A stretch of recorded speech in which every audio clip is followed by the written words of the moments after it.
Eric didn't come back with the rest of the team, and some sort of virus erased him from our primary database. You mean there's a backup system?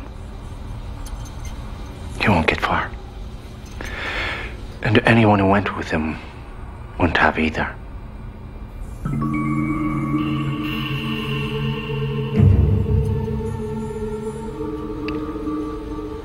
You knew about his plan all the time, didn't you?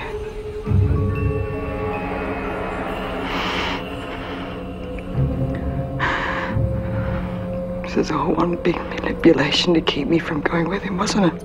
What's up, guys? Another day, another review. I usually find myself right now watching less and less of television series because my lifestyle has changed. I guess I'm much more pressed for time, so I've switched more into watching movies and limited series because I find I'm able to do that rather than following television series that go for seasons on end. When I was much young, obviously being a teenager or in uni, you have time to watch all these shows. And even better when you're still a kid, pre-teens, you're at home, and after school you do your work, you do your homework, you get to watch TV. And that's when we experienced the 1997 television series La Femme Nikita. Plan and the shadow team will need a psychological profile on all the major plays, including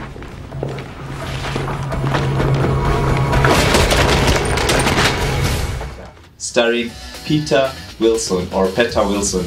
Don't know the pronunciation. Fantastic performance by her and the character that plays Michael Roy Dupuis. I don't know how to pronounce that. I will not butcher his name. 1997, La Femme Nikita. I think it was also directed by, or a number of episodes. I think it ran for 5 seasons. I think a number of episodes were directed by John Casa. If you're into the film world, you know that John Casa is a known director, especially for TV or small screen thrillers, and he's known for directing a number of episodes of the 24 series, which basically kind of moved into the next gen or the next generation of such small screen action thrillers. Because people who are, if you're talking about Gen X and millennials, they were exposed to La Femme Nikita as that classic TV thriller. If you're talking of Gen X and before, they had the likes of Counter-Strike and Knight Rider that played in the 80s. what's this? Your cameras. I'm not having them in my apartment anymore. You're not. No, and if you don't like it, you can... We can what? Cancel me, because I'd rather be dead than watched like an animal in the zoo. Are you sure about that? I'm very sure.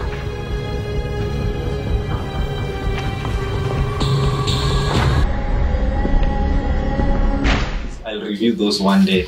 So back to La Femme Nikita, this thing was just novel in its own way at that time that it came out, and it was actually a trend setter for this kind of filmmaking for thriller, for TV thriller. And you can see a lot, for those who have been following these kind of shows from the 90s up till now, you can understand what I'm trying to show you. The storytelling style is very raw. At times you feel like you're watching a documentary, but it's not.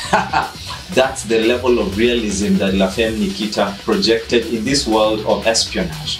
And it brought the genre of espionage to another level. Having not been so popular in the 80s and early 90s, this, which was a TV series, cranked up the style and made other directors and producers covet making such productions. So La Femme Nikita is just, I'm really looking for it. I hope to get it. I'm really looking for the box set, for the DVD, or for the show somewhere, because this is a keeper. It's one of those shows that you keep in your coffers, along with the likes of 24, Homeland, and more recently Game of Thrones.